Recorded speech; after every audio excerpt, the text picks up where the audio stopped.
Migrant, ah ce mot est vraiment bien pratique. Il permet de désigner sans s'encombrer de nuances le Syrien, le Marocain, le Congolais, l'Afghan et tant d'autres. Bref, tous ceux qui font la cible idéale de notre réflexe reptilien, trouver dans la différence le bouc émissaire à nos propres maux. Ces dernières années, la supposée menace des migrants sur l'identité française avec ses justifications complotistes a permis toujours plus de fermeture de frontières, de complexité administrative, d'indifférence quand nos propres plages sont devenues des cimetières. Et puis, la guerre en Ukraine a explosé à nos frontières, dans nos téléviseurs, dans nos inquiétudes. On s'en est presque étonné de répondre si spontanément par de la générosité et de l'empathie. Certes, là, le mot a changé. Le migrant est devenu pour l'occasion le réfugié. Mais peut-être que malgré tout, cela a réveillé le souvenir que notre identité se joue aussi là. Bref, ça questionne. Les réfugiés ukrainiens sont-ils un rappel à notre vocation d'accueil ? Et voilà une question qui pourrait nous aider à mieux vivre ensemble. Bonjour à tous et bienvenue. Bienvenue à vous, Ayam Suro. Bonjour. C'est un plaisir de vous recevoir sur ce plateau du Jour du Seigneur. Vous êtes la fondatrice de l'association Pierre Claver, à la fois association et école pour les réfugiés en France, c'est ça ? Oui. Quelle est la mission exactement de cette association ? La mission, c'était d'attendre un jour comme celui-ci. C'est-à-dire, nous avons été fondés en 2008. Et depuis, nous avons une ligne très claire qui est que la politique d'asile est celle des Français. Qu'elle n'est pas la propriété de l'État et des associations, que les Français doivent s'en approprier. Et donc, voilà, je crois qu'il faut fermer l'association Pierre Claver, puisque la mission est accomplie. L'actualité nous les parle, Français se sont saisis de l'asile. J'aimerais justement qu'on réagisse à une phrase qu'on vient d'entendre dans l'éditorial d'Éric Paillet. On s'en est presque étonné de répondre si spontanément par de la générosité et de l'empathie. Ça vous a surpris ou pas, cette empathie, cette générosité des Français notamment, mais des Européens, sur ce qui se passe avec cette crise en Ukraine ? Bien sûr, parce qu'elle n'est pas arrivée n'importe quand. Elle est arrivée au sortir de la crise du Covid, où nous avons été enfermés chez nous, invités à nous méfier de tout le monde, même de nos propres enfants, interdits... C'est vrai. Absolument. On avait peur de tout. Interdits, peur de tout. Absolument. On ne pouvait pas inviter des gens chez nous, pas plus que 6, et à 1,50 m, etc. Donc, on pouvait s'interroger légitimement sur le retour de l'hospitalité. Est-ce qu'on allait être marqué pour toujours par cette méfiance, par cette peur, par cette espèce de catastrophe humaine, sanitaire ? Eh bien non, on ne l'est pas du tout. D'accord ? Donc, au sortir de la crise, je trouve que c'est assez extraordinaire de voir que l'humanité sort intacte. La première chose. Et la deuxième, c'est que nous sommes tout de même au milieu d'une période électorale. Nous étions, je veux dire, quand c'est arrivé. Quand l'agression a eu lieu, et ça n'a compté pour rien du tout. C'est-à-dire que les Français ont réagi, les Européens se foutent de notre période électorale, mais les Français n'ont pas tenu compte du tout de ce paysage particulier. Ça, c'est assez étonnant tout de même. Mais ça dit quelque chose de la nature humaine quand même, au final. Ça dit quelque chose de la nature humaine, ça dit beaucoup de l'histoire, à mon sens.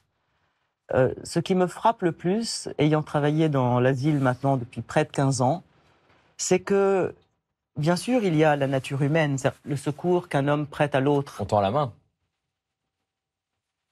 Je ne sais pas si c'est la nature humaine, ça. Ah. Je trouve que l'humanité, c'est tout ce qui n'est pas la nature.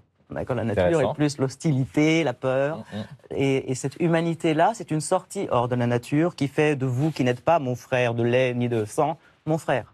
Ça n'est pas la nature. Très belle définition. En revanche, ce que je trouve formidable, c'est que l'histoire est revenue au premier plan. Et ça, on ne l'a pas beaucoup dit. C'est-à-dire qu'on a beaucoup parlé d'élan. L'élan, justement, est un mot un peu spontané, un peu, instinctif. Alors que l'histoire, cela s'est construit. Et la manière dont... La solidarité est le fruit d'une histoire, c'est ça ce que vous nous dites. Je pense que cette réponse est le fruit d'une mémoire. Ah. Voilà, j'aime bien ce mot mémoire. Mémoire de quoi ? La mémoire des Français, qui ont, je pense, avec cette guerre soudaine en Europe, une guerre d'agression. Ce n'est pas une guerre civile, c'est une guerre d'agression. On porte. Les Français je pense, se sont souvenus de ce que leur ont raconté leurs parents ou leurs grands-parents.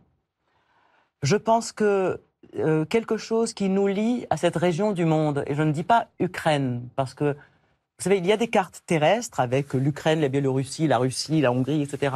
Et puis il y a des cartes intérieures qui n'ont pas les mêmes frontières.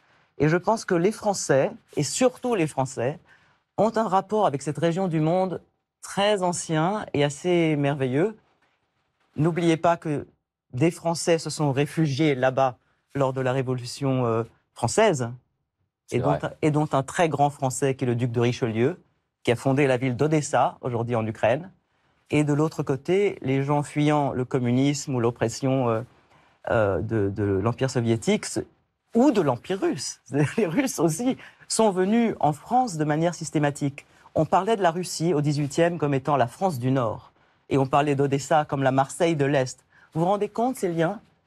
Et il y a en France un nombre de Français silencieux et dont on ne parle pas quand on dit l'élan généreux, qui sont liés à cet exil, à cette histoire. Et ils se sont réveillés, tous les Français d'origine russe, d'origine polonaise, d'origine roumaine, dont les parents et les grands-parents ont fait ce voyage, se sont levés en France, et ça, c'est la France. Et ça raconte aussi une mémoire collective, en effet, la mémoire. Qui est celle de la France.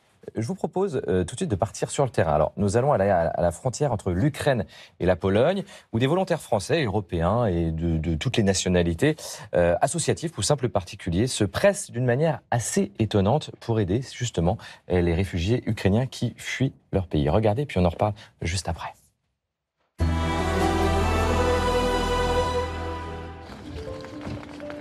Point de passage frontalier de Medica, à 80 km de Lviv, en Ukraine. C'est ici que transitent chaque jour, dans un silence résigné, des milliers de réfugiés. L'air hagard, épuisés par des heures de marche ou d'attente, ils ont réussi à fuir l'horreur de la guerre.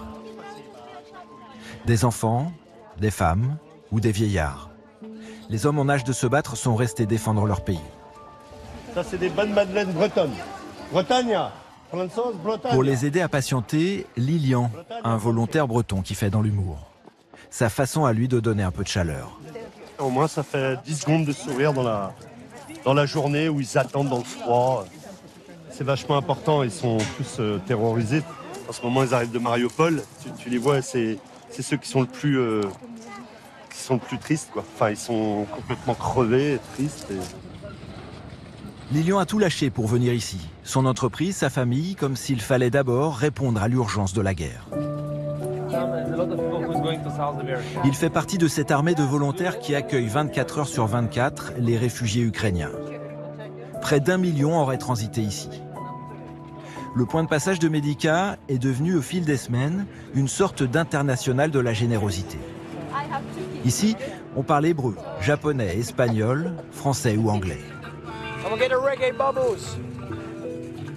Anonyme venu du monde entier comme Florent, un Parisien qui a pris une semaine de congé pour soutenir les Ukrainiens. La majeure partie de mon boulot, en fait, c'est de faire des allers-retours entre l'arrivée à la frontière et le départ des bus, puisqu'il y a un chemin qui est assez long. Donc pour les personnes qui sont fatiguées, les vieilles personnes, on a des poussettes, on a des fauteuils roulants. Et donc je fais des allers-retours toute la journée. Et au bout de 3 jours, on a déjà l'impression d'être ici depuis 15 jours, quoi. Voire 6 mois. Ok, bye bye.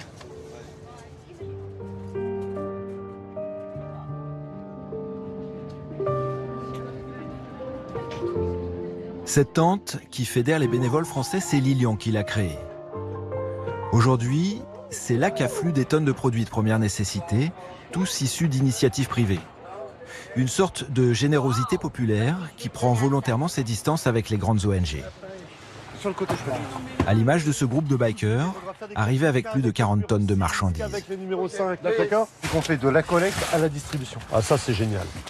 Ce besoin de rendre service, d'être sur place, c'est ce qui a motivé l'ensemble des bénévoles. La plupart ne font que passer. Lilian est là depuis 6 semaines. Trop longtemps sans doute, trop d'histoires à raconter. Une femme qui a 83 ans, tous ses enfants et petits-enfants sont morts. C'est elle qui avait le bébé. Et là, ça pleurait, on n'avait pas de lait, c'était l'horreur.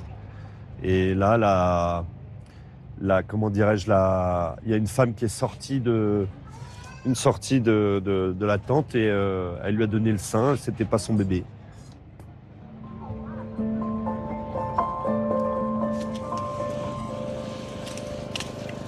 Lilian ne sait pas combien de temps encore il pourra rester à Médika. En attendant, le flot de réfugiés continue. Voilà pour cette internationale de la générosité. J'aime beaucoup cette expression qu'on a entendue dans le reportage. Ayam Surou, vous qui avez consacré et dédié une partie de votre vie à l'accueil justement des réfugiés, comment vous réagissez à ce qu'on vient de voir? C'est saisissant. Je pense que ce breton au bonnet rouge, nous ne sommes pas prêts de l'oublier. Son émotion et sa simplicité. Je trouve qu'il y a un panache dans ce secours sans arrière-pensée, sans réfléchir. Oui. Vous savez, comme les jeux d'enfants, sans réfléchir et sans mentir. C'est assez saisissant. On est fiers. Ouais, on est fiers d'être du même pays que lui. Oui, tout à fait. Voilà. Mais ça veut dire qu'on peut en faire quelque chose de cette solidarité, cet élan de solidarité. On peut en faire quelque chose maintenant en France, l'organiser ou surfer dessus, je ne sais pas, pour trouver quelque chose, une autre manière de vivre ensemble. Qu'est-ce qu'on peut en faire maintenant de cet élan-là? Ce que l'on peut faire, il faut absolument s'en saisir, en effet. Il faut, je pense, à la faveur de ce mouvement national. Et ce n'est pas seulement celui des volontaires, c'est celui de la nation entière et de toutes ses composantes. Ça, c'est très intéressant. Parce qu'il y a le breton qui est parti, beaucoup de personnes sont parties comme ça, d'elles-mêmes, un soir, oui, c'est ça, après presque le 24 sans réfléchir. février. Mais il y a également les entreprises, c'est-à-dire le secteur privé, qui ont fait des choses assez inédites. Free qui donne des cartes sur des puces, du crédit Internet, AXA qui assure, des entreprises de toute l'Europe qui ont immédiatement pris part. Donc ce n'est pas que le citoyen lambda, comme on dit, horreur de cette expression, c'est également les entreprises, ce sont aussi les syndicats. Vous avez entendu ce qu'ont fait les syndicats, la CGT, CFDT, Force ouvrière, toute etc. la société civile. C'est très important de dire que c'est toutes les composantes de la société civile et non pas seulement une sorte d'amateur scout qui sort de l'ombre. Ça n'est pas que ça. Mais c'est aussi ça qui est génial. Parce que nous sommes tous, c'est ça justement, la nation. Et ce que ça nous force à voir, c'est que l'asile est une composante, comment dire, suréminente pour la France. Ça n'est pas une mission accessoire, c'est la mission la plus définissante de ce que c'est qu'à la France. La France éternelle, c'est notre identité, c'est une part de notre identité pour vous. C'est tout à fait notre identité. C'est-à-dire demander à quelqu'un qui n'est pas français « Qu'est-ce que la France ?» Il va vous dire « C'est l'ami des peuples libres. » C'est tout. Point final, ça s'arrête là. Vous voyez donc ça, c'est-à-dire cette manière de la France, qui n'est pas un très grand pays, de s'être installée dans l'imaginaire mondial comme étant la patrie des hommes libres, d'un secours fraternel universel, là, nous le voyons en acte. Et donc, ça, voir tout d'un coup les Français à la hauteur de la vocation de la France, moi, qui suis étrangère, ça me saisit de manière extraordinaire. Même s'il y a eu comme une polémique en disant « Ah bah voilà, on accueille plus facilement des Ukrainiens parce qu'ils sont chrétiens, blancs, européens, par rapport aux Syriens, musulmans, par exemple. » On a entendu presque une critique sur cet accueil-là. Vous savez, chaque fois qu'il arrive quelque chose de bien, ça c'est aussi français, il y a une sorte de déplorable mécanique de la jalousie qui s'installe. Elle s'est installée lorsque les Syriens sont arrivés. Il ne faut pas l'oublier, en fait. Il ne faut pas l'oublier. Tout d'un coup, les Syriens étaient, je ne sais pas, plus proches de nous. Et ils étaient diplômés, formidables, talentueux. Les universités allaient les accueillir, alors que les pauvres Afghans, les pauvres Soudanais, les Syriens étaient l'alpha et l'oméga de l'asile. Et il y a eu toutes sortes de grincements de dents. Ensuite, les évacués de Kaboul, on a entendu deux poids, deux mesures, le tapis rouge à la préfecture. C'est vrai qu'il faut se souvenir de ça, en fait. Donc la mécanique de la jalousie est une chose aussi française que le camembert. C'est comme ça. Et donc, c'est pas grave. Vous savez, chaque peuple a ses petits travers. Celui-ci est un travers français. Mais je voudrais... vous disiez comment faire. Ce qu'il faut faire, je crois. J'ai du mal à dire « il faut faire » parce que je ne suis rien pour le dire. Il y a qu'à. Mais ce serait formidable si à la faveur de cet éveil des Français à leur vocation, on puisse inventer des manières nouvelles pour des politiques de l'asile françaises, c'est-à-dire où les associations et l'État ne seraient pas propriétaires de l'asile, mais considéreraient essentielle la composante de la société civile. Pour deux raisons. D'abord, quand on accueille des réfugiés, je ne sais pas pourquoi, on a aussi comme mission de les intégrer. Cette intégration ne peut pas se faire sans l'assentiment, l'adhésion et même la disposition de la société civile. Évidemment que ça change tout. Ça change tout. J'aimerais qu'on aille voir maintenant l'état d'esprit de ces réfugiés ukrainiens qui donc fuient leur pays pour arriver en Pologne et donc sur les terres de l'Union européenne. Regardez, puis on en reparle juste après.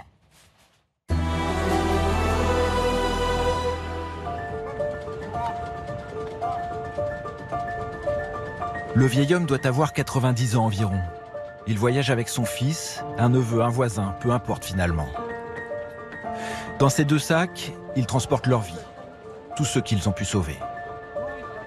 Trouver un train, fuir à tout prix. Ils sont des milliers chaque jour à rejoindre la gare de Przemyśl, située à 10 km de la frontière ukrainienne, la porte d'entrée pour l'Europe.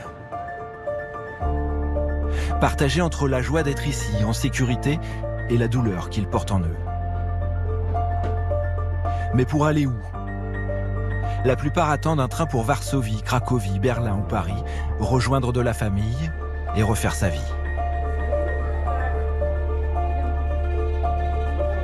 Paula, le petit Daniel, 8 ans, et sa tante, Natacha, ont tout perdu. Elles se souviennent des semaines passées dans une cave et de la pluie d'obus qui s'abattait sur leur village. Nous avons quitté la maison il y a 2 jours. Mon mari était avec nous. On lui a dit au revoir. Depuis, nous n'avons plus aucune nouvelle. Comme il partait au front, peut-être qu'il est mort maintenant. Vous, les journalistes, comme tous ceux qui n'ont pas vécu cette guerre, vous n'avez pas idée de ce que nous avons enduré, de ce que les enfants ont vécu. On ne pouvait pas dormir plus de 20 minutes. Il est impossible de survivre en Ukraine. Chaque seconde que vous vivez, vous avez peur, vous êtes terrifié, vous pensez que vous allez mourir. On veut mettre les enfants à l'abri. Je veux juste pouvoir marcher dans la rue et regarder le soleil. Ici, on peut aller dehors, on ne risque rien. Nous voulons partir pour que les enfants n'aient plus peur de dormir. Je veux trouver un travail pour que les enfants soient à l'abri. Aujourd'hui, nous sommes sortis nous promener dans la rue et mon fils a demandé « Est-il permis de se promener dehors sans danger ?» Il a regardé le soleil et a demandé à nouveau s'il était vraiment possible de marcher sans restriction. Car à la maison, nous ne pouvions pas le faire.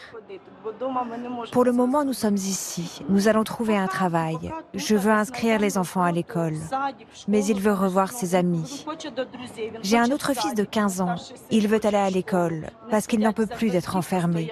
Mais nous sommes Ukrainiens. Nous aimons notre pays. Gloire à l'Ukraine. Gloire à l'Ukraine. Gloire aux héros.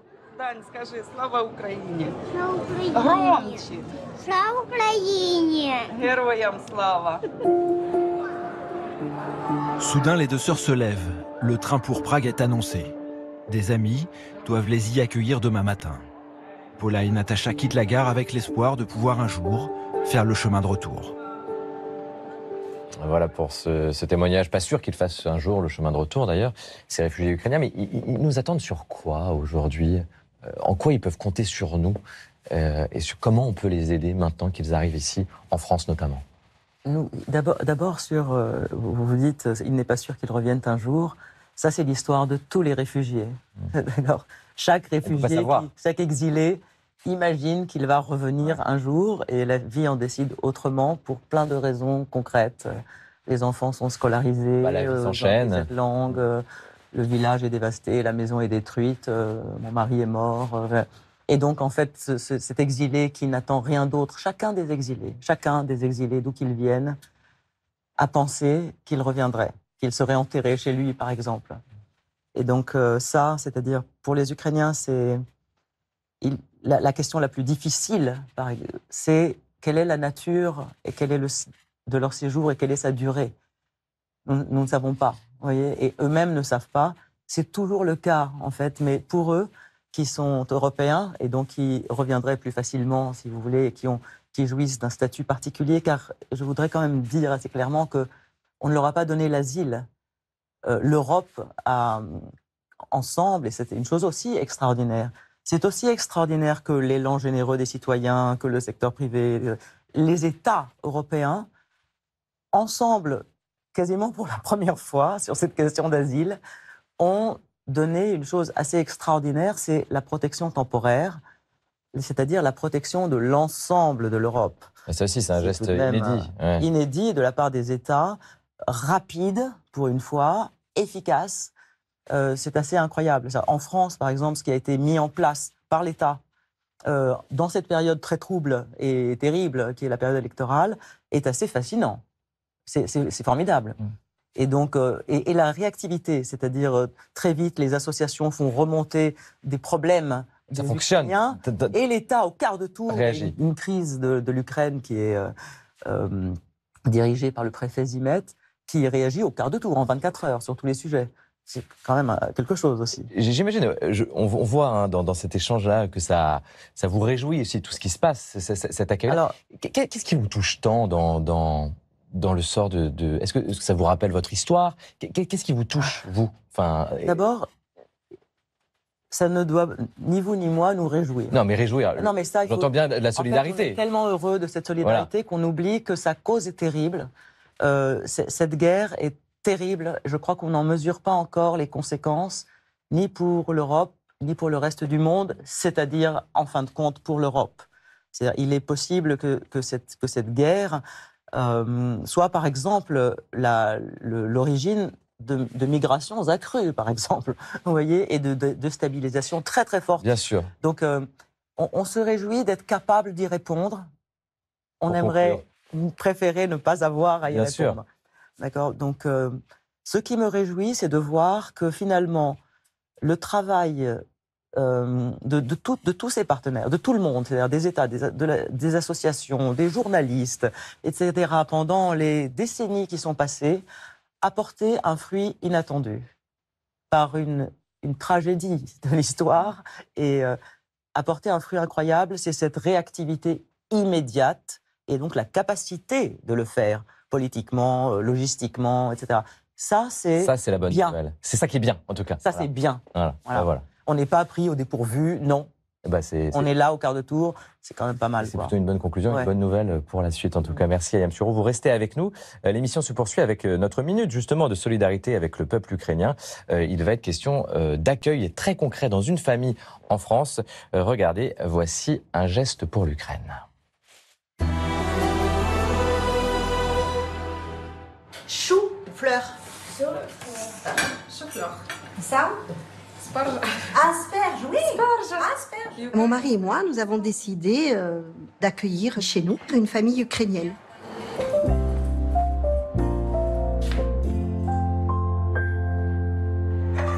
Tu as pu travailler, Yulia, ce matin? Так, oui. On trouvait cette situation insupportable. On avait vraiment besoin d'agir, de faire quelque chose. Et on est très content de l'avoir fait. Yulia et ses enfants sont arrivés, ça fera 4 semaines. On partage un quotidien. Elle nous raconte ce qui se passe en Ukraine. Moi, je lui raconte ma journée. C'est vraiment un lien d'amitié. Nos parents ont connu l'exode pendant la guerre. Ils ont été accueillis à Nîmes par des familles formidables. Запеканка. J'avais besoin de dire merci. Voilà pour cette minute pour l'Ukraine. Gladys nous a rejoint. Gladys Mariva, bonjour. Bonjour. Alors, pour commencer, un roman qui croise les trajectoires d'une femme et d'un jeune migrant guinéen à Nice, pour commencer cette chronique culturelle. Les exilés de Maya Kanan-Mako. Alors, c'est l'histoire d'Isabelle et Ibrahim.